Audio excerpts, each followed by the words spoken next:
यांच्या वतीनं अतिशय स्तुत्य असा उपक्रम राबवण्यात येत आहे शिर्डी देवदर्शनाचा।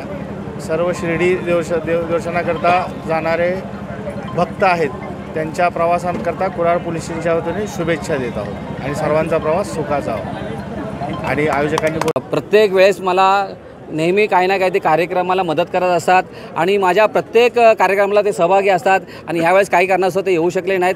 त्यांचे मी खंत व्यक्त करतो की त्यांनी यायला पाहिजे होतं, पण ठीक आहे, त्यांनी आपल्याला शुभेच्छा आपल्या माध्यमातून दिलेल्या आहेत।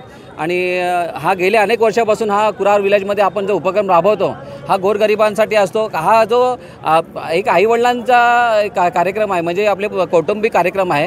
हा कार्यक्रम आपण शिर्डीपर्यंत नेण्याचा कार्यक्रम करत असतो आणि ह्या माध्यमामध्ये आपल्याला सुप्रीम टीम असेल, आपले राजेश पांडेचे RP न्यूज असेल, असे सगळे माध्यमही आपल्याला मदत करत असतात आणि अशामुळे मी हा कार्यक्रम मोठ्या प्रमाणात करतो आणि असंच मला सहकार्य लाभो ही ईश्वराची प्रार्थना करतो। 22 बस होत्या आणि आजही 20 बस आहेत, कारण प्रतिसाद माणसांचा खूप आहे। परंतु मी लोकांना एकच विनंती करतो की मी शेवटपर्यंत तुम्ही माझ्याकडे तिकीट मागू नका।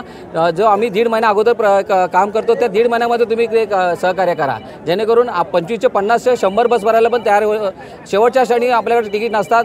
मी त्यांची क्षमा मागतो की आपल्याकडे तिकीट अवेलेबल नाही आहे, त्यामुळे मी त्यांचे भक्तांसाठी काय फॅसिलिटी दिलेल्या आपण यात्री बसचे नाश्ता, पाणी आणि तिथे राहण्याची सोय, आंघोळीची सोय आणि तिकडे जेवणाची सोय आपण करून ठेवलेली असते।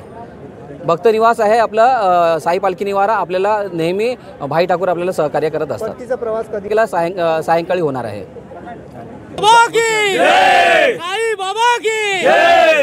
धन्यवाद। जय हिंद, जय महाराष्ट्र। साईनाथ महाराज की जय। धन्यवाद। साईराम फाउंडेशनच्या तर्फे आम्ही लोक दरवर्षी शिर्डीची ट्रिप काढतो या वेळेमध्येच आणि सगळ्या लोकांना मोफत सेवा देतो। मोफत म्हणजे रिजनेबल, फक्त गाडीचे पैसे घेऊन। ही 9 वर्ष आली आम्हाला ही सेवा द्यायला आणि सगळे लोक जे आम्हाला ती मदत करतात त्यांच्या सगळ्यांचे आभार। बस प्रमोदसाठी काय बोलणार आहे तुम्ही? प्रमोदचं का, प्रमोद दरवर्षी अशीच कामं करतो आणि चांगली कामं आहे।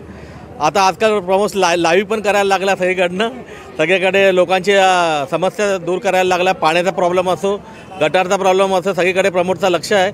मला वाटतं प्रमोद आता इलेक्शनला उभा राहणार आहे आणि आपल्याला सगळ्यांना मदत करायची आहे। थँक्यू। या पहिल्या नारळ साहेबांच्या हाताने फुटला गेला, काय बोला? आज या कुरार पोलीस स्टेशनने कुरारला खूप काही दिलेलं आहे, तसंच या साईराम फाउंडेशनला आज नारळ वाढून आज सर्व साई भक्तांचा प्रवास सुखसर होण्यासाठी शुभकामना दिल्याबद्दल मी कुरार पोलीस स्टेशनचे मनपूर्वक आभार व्यक्त करतो। धन्यवाद। जय हिंद, जय महाराष्ट्र।